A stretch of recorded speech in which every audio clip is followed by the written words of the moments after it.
Halo Bu Maria dan teman-teman, pada kesempatan kali ini kami, Adira Azhara Himawan dengan NIM 191414029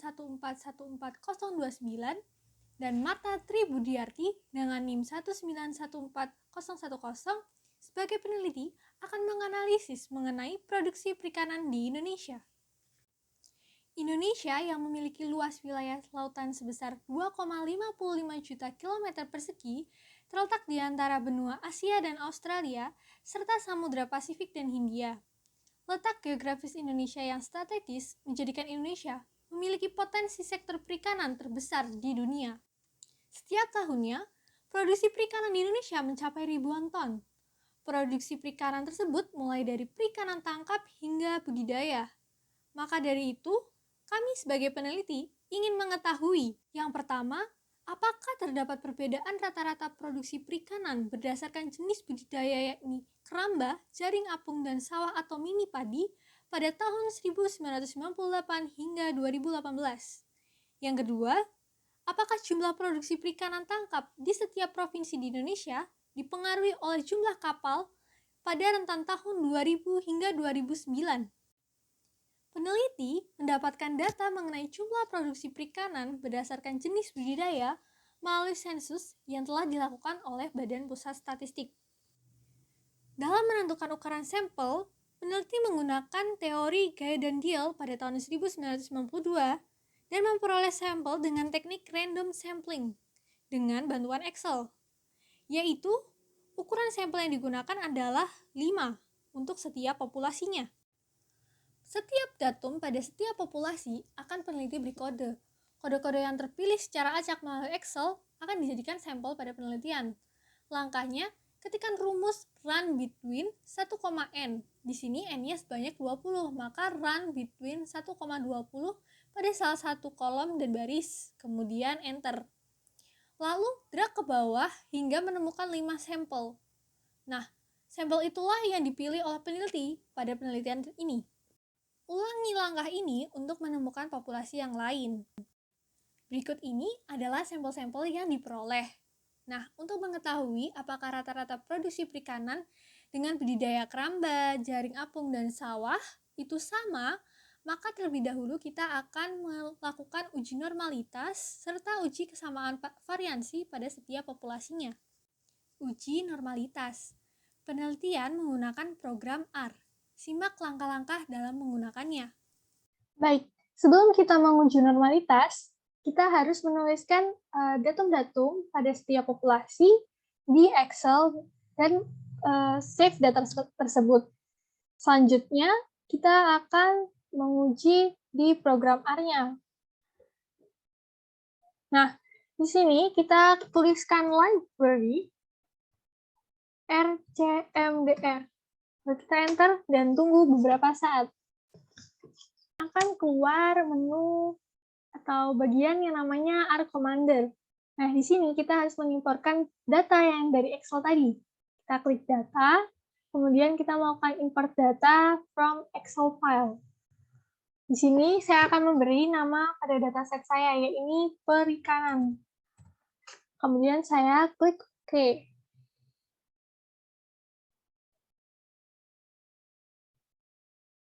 Selanjutnya, saya akan memilih file yang terdiri dari Excel.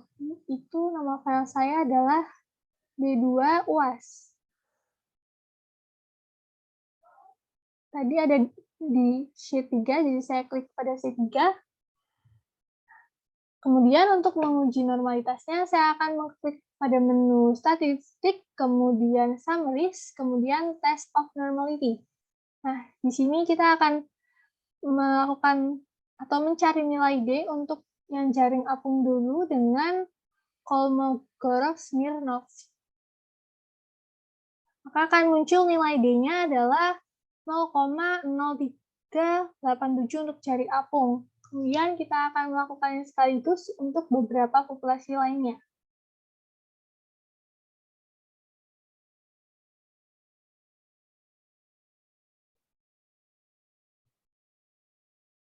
Untuk keramba akan diperoleh D sama dengan 0,22128.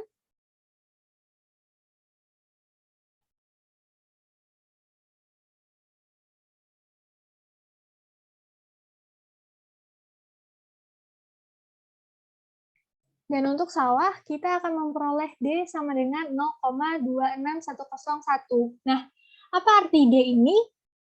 Mari kita bahas.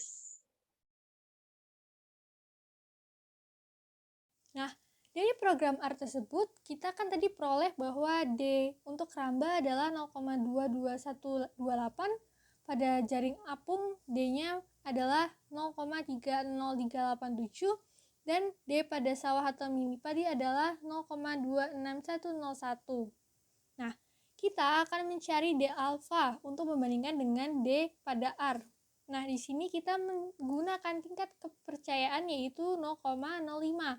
Sehingga D 0,05 dapat kita cari pada tabel uji normalitas. Tabel normalitas yang kita maksud adalah tabel nilai kritis uji Kolmogorov-Smirnov dengan N-nya adalah 5 dan alfanya sama dengan 0,05. Sehingga diperoleh D alfanya atau D 0,05-nya sama dengan 0,56 giga.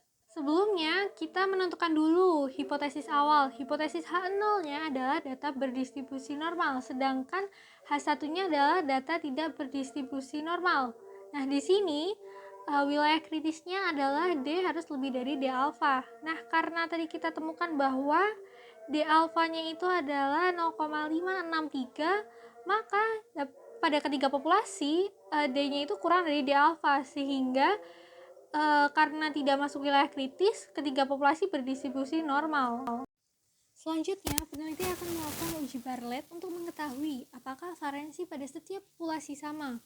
Peneliti menggunakan Excel sebagai alat bantu hitung. H0-nya adalah variansi sama, sedangkan H1-nya adalah variansinya tidak sama. Dengan wilayah kritisnya harus B lebih kurang dari BK.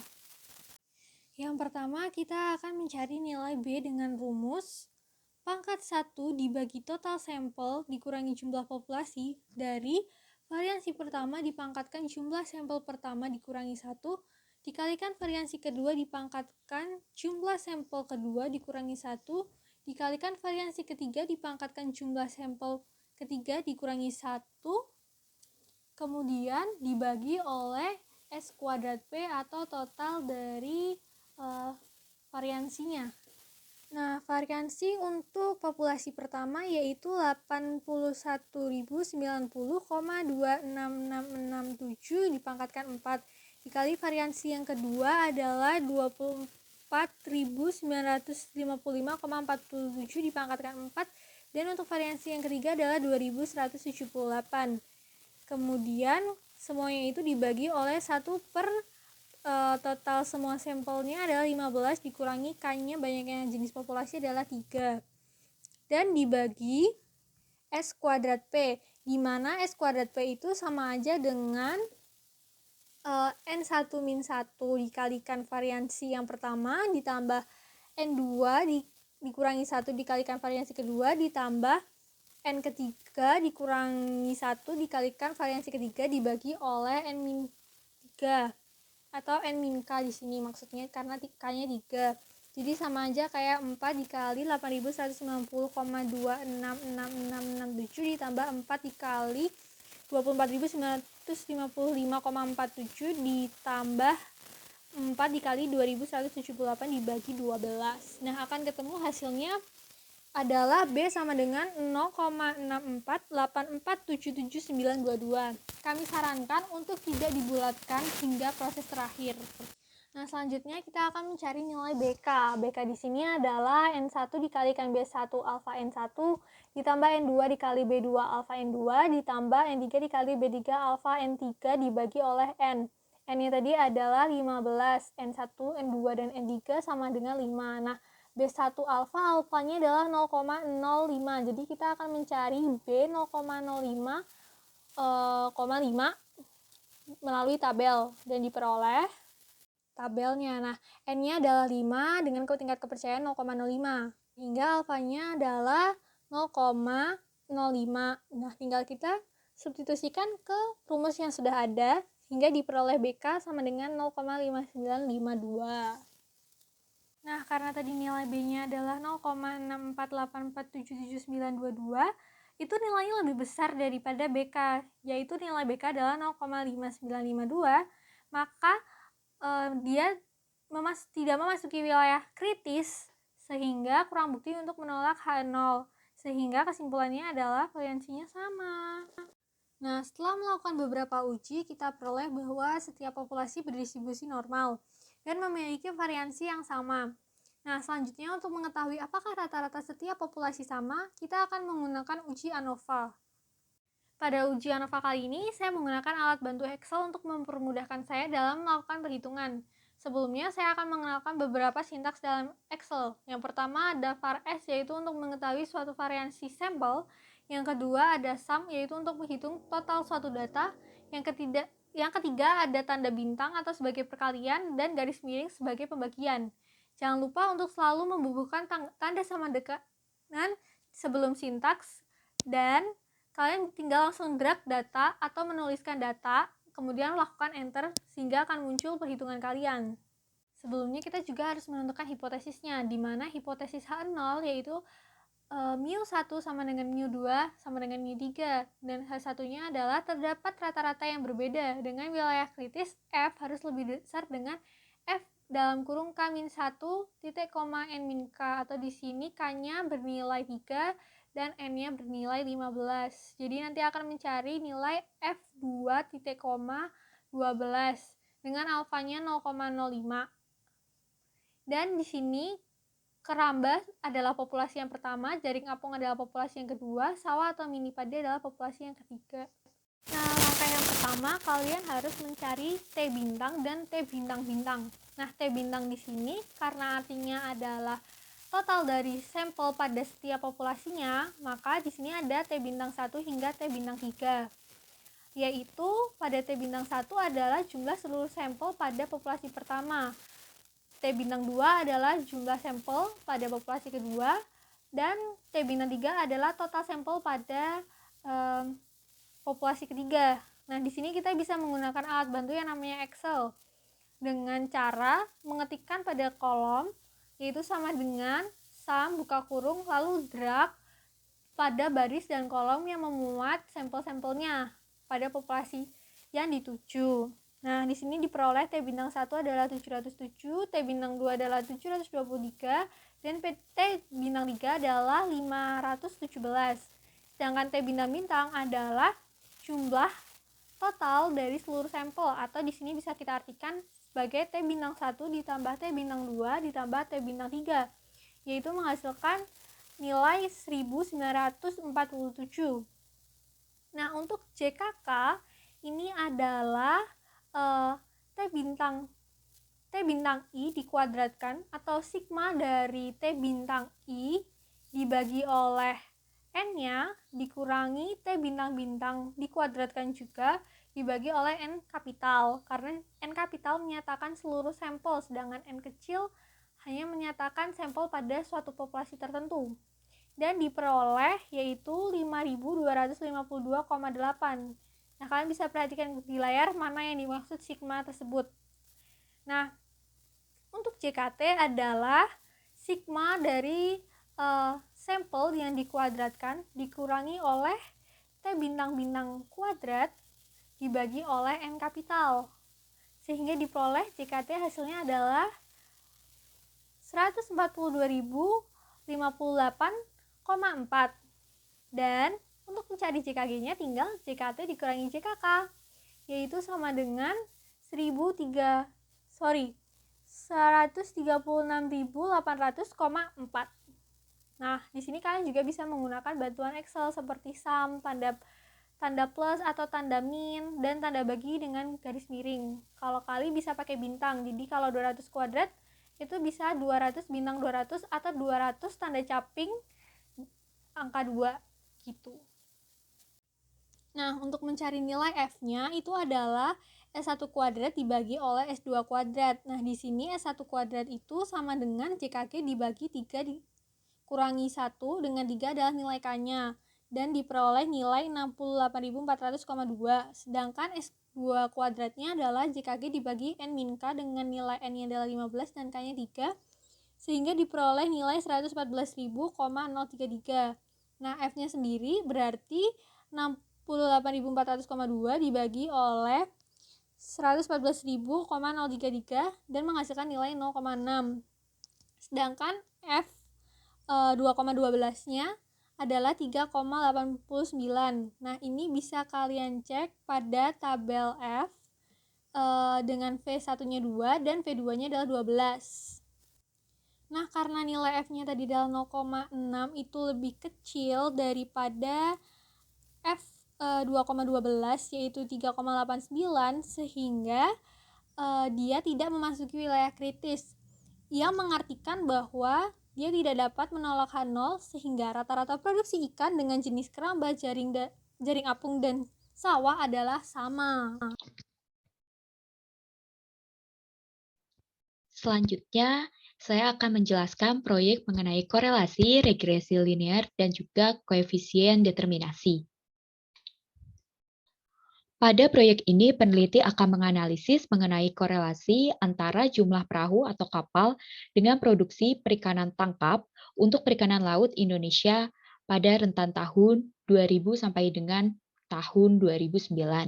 Data yang peneliti gunakan bersumber dari www.bps.go.id yang merupakan website Badan Pusat Statistik Indonesia. Pada proyek ini, peneliti menggunakan data sebagai berikut. Yang pertama, variabel X atau variabel independen, yaitu jumlah perahu atau kapal menurut provinsi dan jenis perahu atau kapal untuk perikanan laut. Sampel dari variabel X yang nantinya akan digunakan pada penelitian merupakan penjumlahan dari 3 jenis kapal atau perahu, yaitu perahu tanpa motor, ditambah perahu motor tempel, dan ditambah kapal motor. Yang kedua, variabel Y atau variabel dependen, yaitu jumlah produksi perikanan tangkap menurut provinsi dan subsektor atau dalam ton. Sampel dari variabel X dari variabel Y yang nantinya akan digunakan sebagai penelitian merupakan jumlah dari perikanan lautnya saja. Nah, berikut merupakan tahap-tahap dalam menentukan populasi sampai dengan pengambilan sampel. Yang pertama, kita akan menentukan populasi. Populasi yang digunakan pada proyek kali ini, yang pertama yaitu perahu atau kapal menurut provinsi dan jenis perahu atau kapal untuk perikanan laut tahun 2000 sampai dengan tahun 2009. Yang kedua, produksi perikanan tangkap menurut provinsi dan subsektor dalam ton tahun 2000 sampai 2009. Selanjutnya kita akan menyusun kerangka sampel. Kerangka sampel yang akan digunakan yaitu yang pertama provinsi dan tahun dengan jumlah. Selanjutnya menentukan ukuran sampel. Pada proyek kali ini menggunakan teori yang dikemukakan oleh Gay dan Diel. Selanjutnya, teknik sampling. Teknik sampling yang digunakan pada penelitian ini yaitu simple random sampling. Dan yang terakhir, prosedur. Setelah populasi kerangka sampling dibuat dan teknik sampling ditetapkan, maka dilakukan prosedur pengambilan sampel, yaitu dengan cara pengundian. Menggunakan Excel dengan sintak rand between dalam kurung bottom titik 2, top.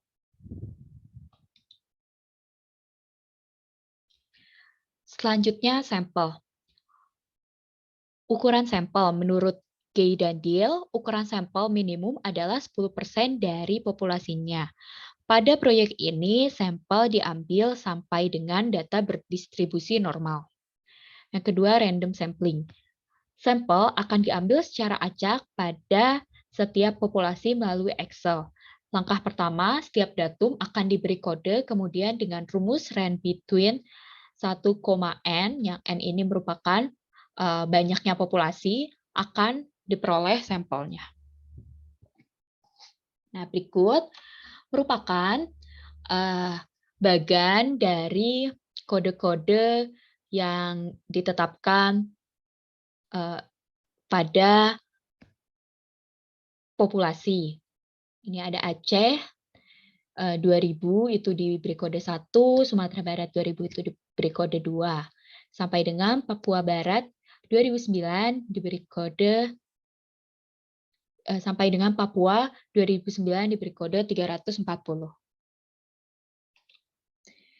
Selanjutnya merupakan kode dan sampel yang sudah terpilih. Setelah kode-kode tersebut dipilih secara acak, maka kodenya didata, lalu juga beserta dengan nilai dari X dan juga nilai dari Y-nya.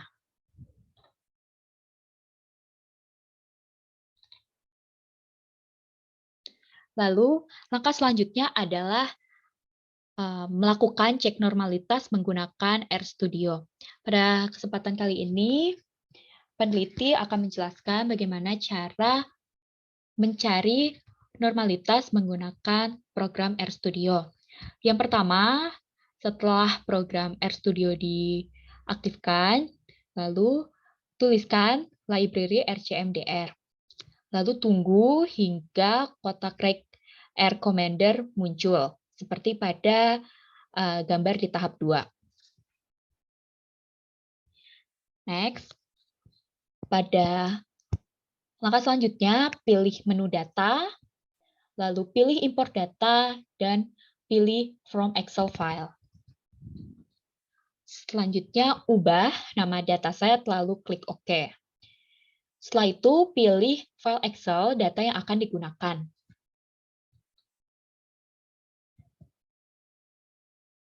Nah, setelah file Excel dipilih, kita akan menghitung normalitas. Pilih menu statistik, lalu pilih summarize, lalu test of normality. Pada proyek kali ini, peneliti menggunakan tes normality menurut Kolmogorov-Smirnov. Lalu klik OK. Nah, setelah diklik OK, akan muncul seperti pada gambar, yaitu hasil dihitung.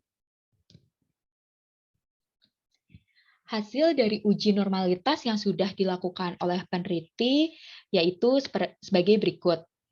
N atau jumlah sampel didapatkan sebanyak 75 dari 340 jumlah populasi.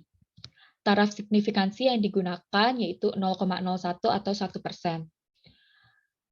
D tabel yaitu 0,185. Dihitung untuk data variabel X didapatkan D sama dengan 0,17831.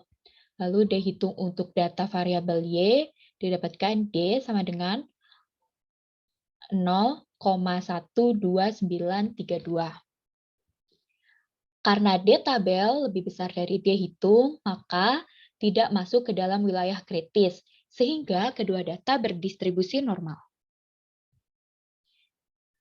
Selanjutnya, setelah data berdistribusi normal, peneliti melakukan tahap korelasi. Yang pertama, menentukan judul.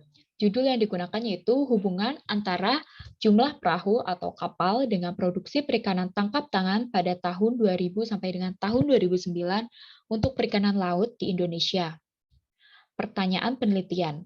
Apakah terdapat korelasi antara jumlah perahu atau kapal dengan produksi perikanan tangkap tangan pada tahun 2000 sampai dengan tahun 2009 untuk perikanan laut di Indonesia dengan taraf signifikansi 1% atau 0,01. Hipotesis yang digunakan. Terdapat korelasi antara jumlah perahu atau kapal dengan produksi perikanan tangkap tangan pada tahun 2000 sampai dengan tahun 2009 untuk perikanan laut di Indonesia. Kriteria penerimaan hipotesis. H0 sama dengan tidak terdapat korelasi antara jumlah perahu atau kapal dengan produksi perikanan tangkap tangan pada tahun 2000 sampai dengan tahun 2009 untuk perikanan laut di Indonesia. H-nya terdapat korelasi antara jumlah perahu atau kapal dengan produksi perikanan tangkap tangan pada tahun 2000 sampai dengan tahun 2009 untuk perikanan laut di Indonesia. H0 ditolak jika R hitung lebih besar dari R tabel. Dan T hitung kurang dari min T tabel atau T hitung lebih besar dari T tabel. Kita masuk ke analisis data. Sampel yang digunakan sebanyak 75. Setelah 75 sampel tersebut didata, XI, YI, lalu dihitung XI kuadrat, YI kuadrat, dan XY. Lalu masing-masing dijumlahkan. Selanjutnya kita akan menghitung RXY dengan menggunakan rumus yaitu N dikali sigma XI YI dikurangi sigma XI dikali sigma YI dibagi akar dalam kurung N dikali sigma XI kuadrat dikurangi sigma XI dikuadratkan dikali akar dalam kurung N dikali sigma YI kuadrat dikurangi sigma YI dikuadratkan. Nah, dari perhitungan RXY didapatkan hasil R sama dengan 0,74. Selanjutnya pengajuan hipotesis. Dengan kriteria R hitung, didapatkan R hitung 0,74 lebih besar dari R tabel 0,296. Dengan kriteria T hitung, didapatkan T sama dengan R dikali akar N-2 dibagi akar 1 min R kuadrat. Maka didapatkan T sama dengan 9,4. Sehingga T hitung 9,4 kurang dari negatif T tabel, negatif 2,644, atau T hitung lebih besar dari T tabel 2,644. Kesimpulan yang diambil, karena R hitung lebih besar dari R tabel, maka HA diterima. Dan karena T hitung lebih besar dari T tabel, maka HA diterima. Sehingga terdapat korelasi antara jumlah perahu atau kapal dengan produksi perikanan tangkap tangan pada tahun 2000 sampai dengan tahun 2009 untuk perikanan laut di Indonesia. Selanjutnya, setelah peneliti melakukan analisis korelasi dan didapatkan hasil terdapat korelasi antara X dan Y, tahap selanjutnya dapat dilakukan analisis regresi linear sederhana. Regresi digunakan untuk mengetahui ada tidaknya regresi antara variabel yang ada. Analisis regresi lebih akurat dalam analisis korelasi, karena tingkat perubahan suatu variabel terhadap variabel lainnya dapat ditentukan.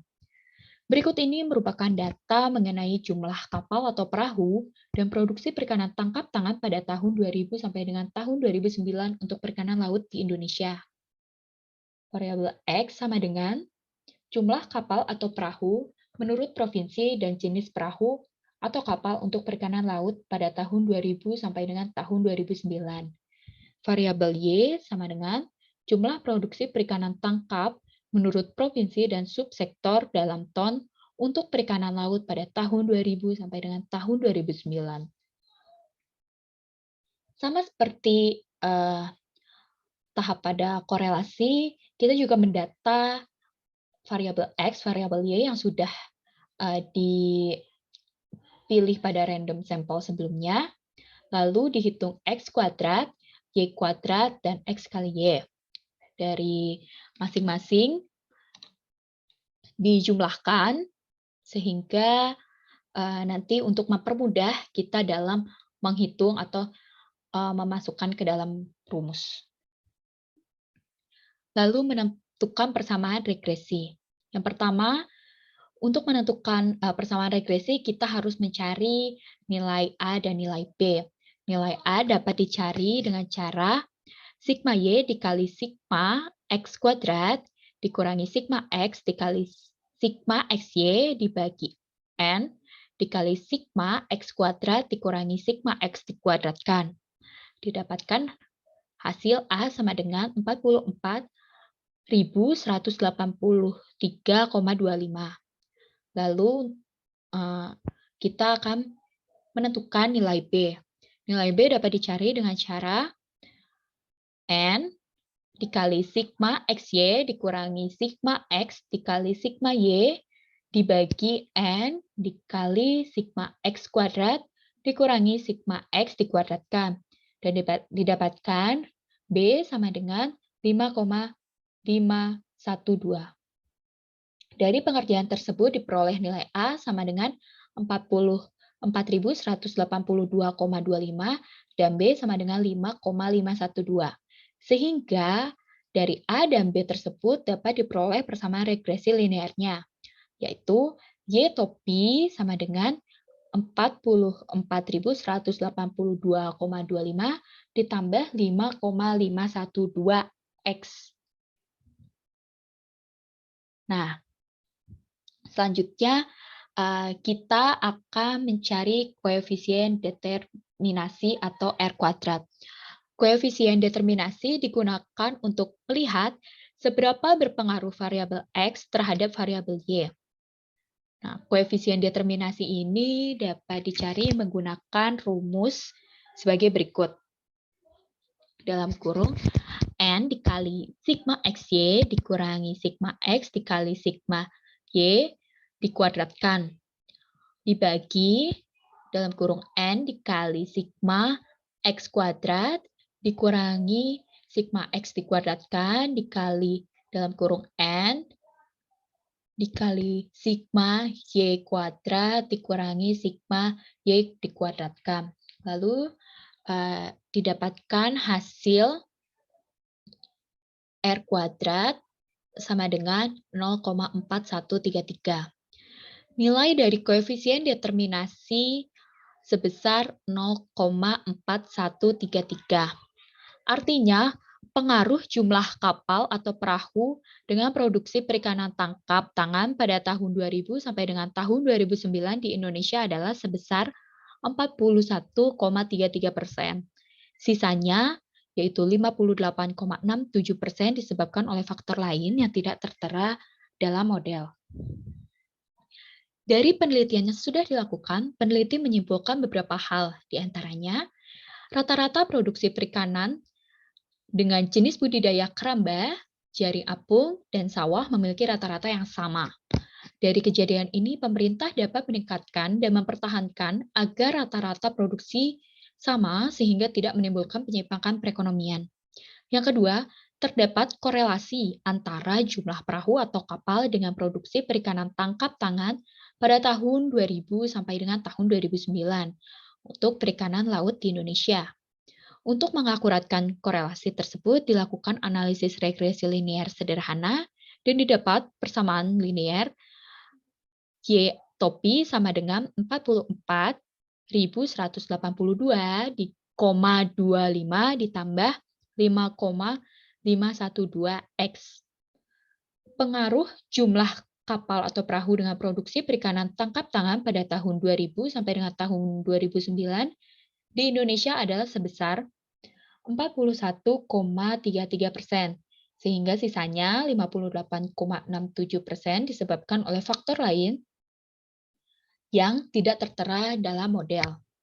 Seperti yang sudah dijelaskan, karena Indonesia memiliki daerah perairan yang luas, dan perairan tersebut menjadi salah satu faktor perekonomian terbesar di Indonesia, maka pemerintah dapat terus meningkatkan dan mempertahankan jumlah perahu atau kapal yang berada di Indonesia, agar produksi perikanan tangkap tangan di Indonesia juga dapat bertahan dan tumbuh secara signifikan.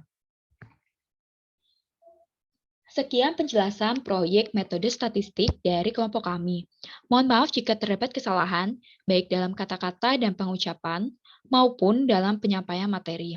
Akhir kata, peneliti mengucapkan terima kasih.